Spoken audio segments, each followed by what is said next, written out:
Hey guys, what's up? Today I'm going to be reviewing the Nacho Crunch Burrito from Taco Bell. Now that may sound very familiar because Del Taco actually released something last year about the same exact thing with little nacho chips featuring nacho cheese and ground beef and I believe sour cream as well. So pretty much the same thing. Now this, coming from Taco Bell, might also sound familiar because they had the Beefy Crunch Burrito, which is probably one of the greatest burritos that they've had in a long time. Simply because it featured fiery Fritos, which was absolutely delicious. And what this actually has in it is what they call queso chips. Now, meaning it's kind of like a nacho chip or like a cheddar cheese kind of chip. I don't know, we'll find out. Let's go ahead and open it up and check it out.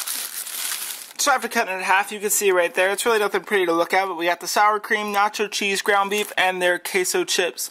So let's go ahead and take a bite and see how it tastes. So this burrito is definitely extremely similar to the Beefy Crunch Burrito, except for that one thing. It doesn't really have that great kick that the Beefy Crunch Burrito had, which made it so great. But with the queso chips, it is decent. I'm not really getting too much of a cheese flavor really off the chips themselves, just more of that corn tortilla taste, which isn't really a bad thing. But the other problem is with how soggy it gets. Now, luckily for me, my burrito, even though it's been sitting for a while, kind of stood up pretty well.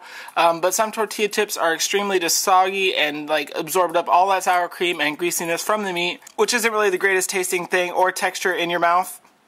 But for only 99 cents, it is a decent amount of food, and you are getting all the classic burrito stuff with the ground beef, nacho cheese, and some sour cream, which did kind of ooze out a little bit all over the floor, which I'm going to have to clean up now.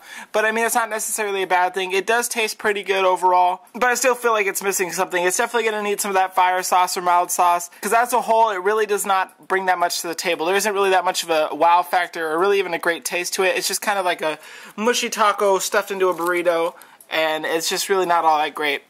But value-wise, definitely 9 out of 10 for the value, but taste-wise, only going to be a 6 out of 10. I still think the Beefy Crunch Burrito is way better for the simple fact that those hot Fritos actually added something. This just tastes like corn tortilla inside of that, like I said, like stuff in a taco, in a burrito, which really isn't as good as it sounds. But more fast food reviews to come on this new channel, iPod Touch 3G Reviews, so keep watching, I'll keep them coming. Thanks for watching, subscribe.